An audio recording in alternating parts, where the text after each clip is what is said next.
All right, John Sierra with ASC Exteriors doing an attempted repair here for Mr. Jake at 4291 Briarcliff.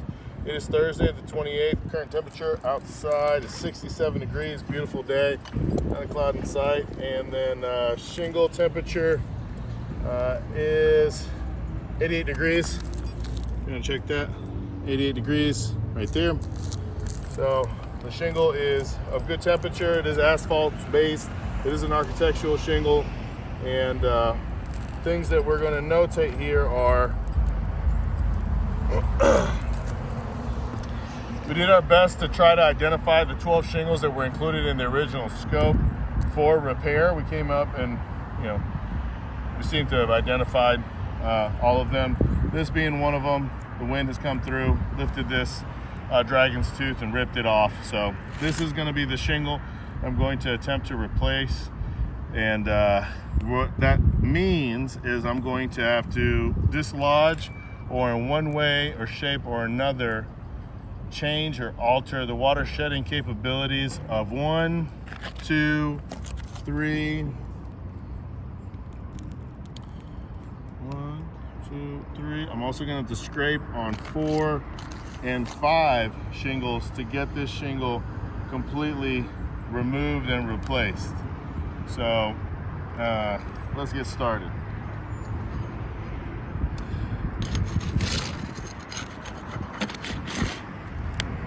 Let's see what happens to it.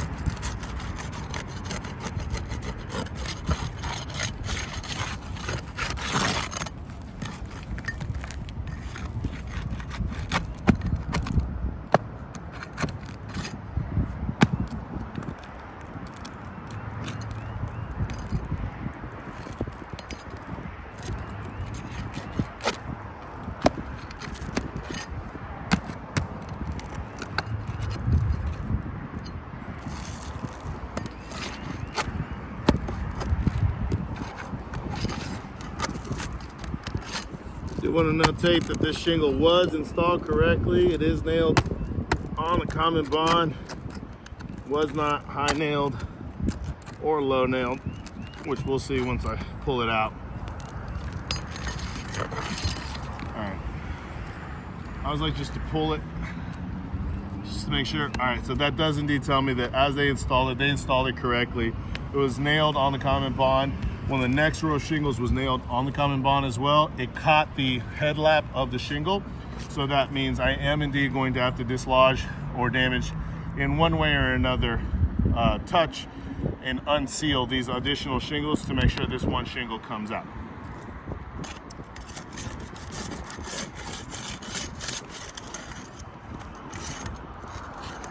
Shingle's incredibly brittle.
There we go.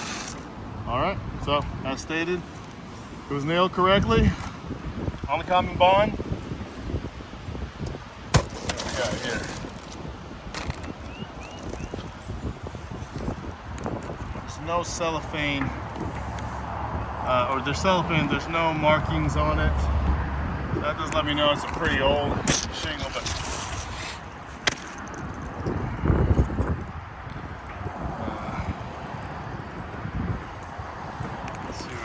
here.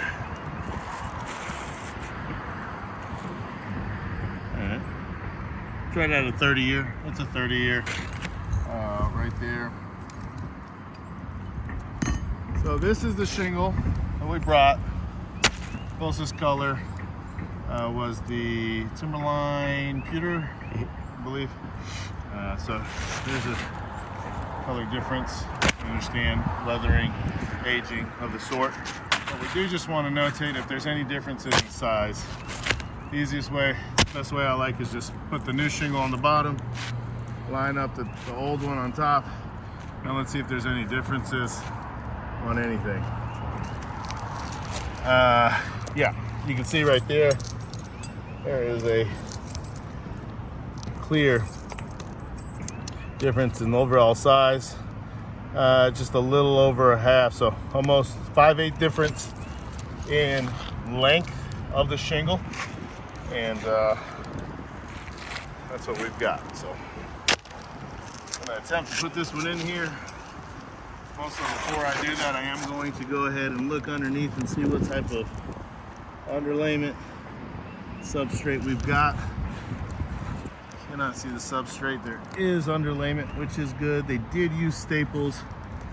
Current building practices, we do not use staples, but we'll get into it. All right, so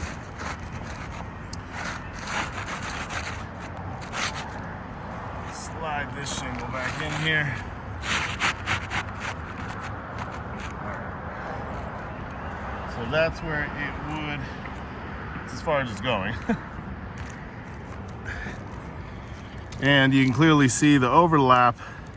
So the overlap or the exposure of the shingle, the profile of the shingle itself is completely different. What we'll do is we'll take the old shingle, we'll submit it to NTS as well as ITEL and see what they report back their findings, since we cannot identify it at the moment.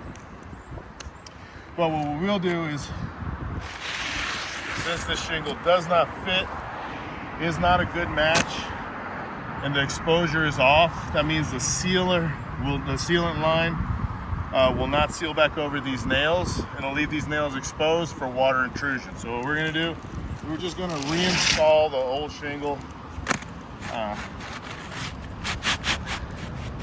That one slid in there like a glove, like it's been there for 10 years.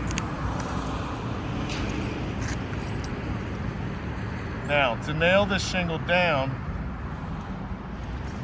I am going to have to lift the shingle at least, not just enough for the hammer, but 1.25 inches past that for my swing. I've been doing this since 2004. I'm pretty good. I don't like to say I don't miss, but let's see. I do want to notate that the top shingles do not look broken, torn, or in any way. They're aged for sure, but they're not broken. Let's see what we've got.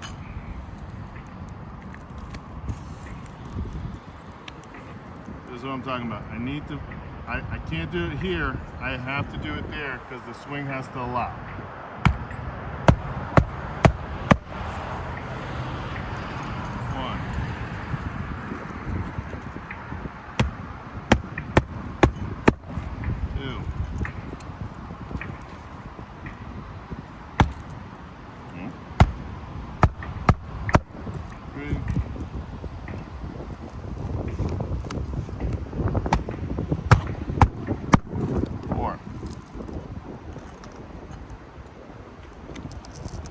As we touch these, I gotta lift these up to nail these back down as well.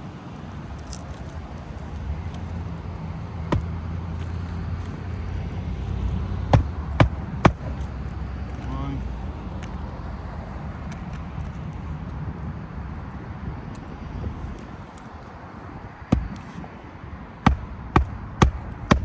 Two.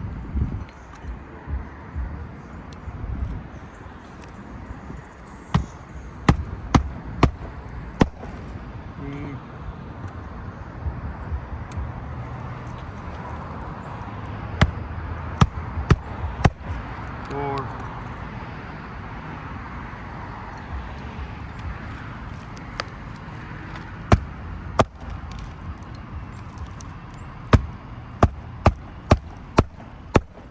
All right, so I do want to notate that shingle was torn right there. And then what we're gonna do is I'm just gonna take my glove right up here.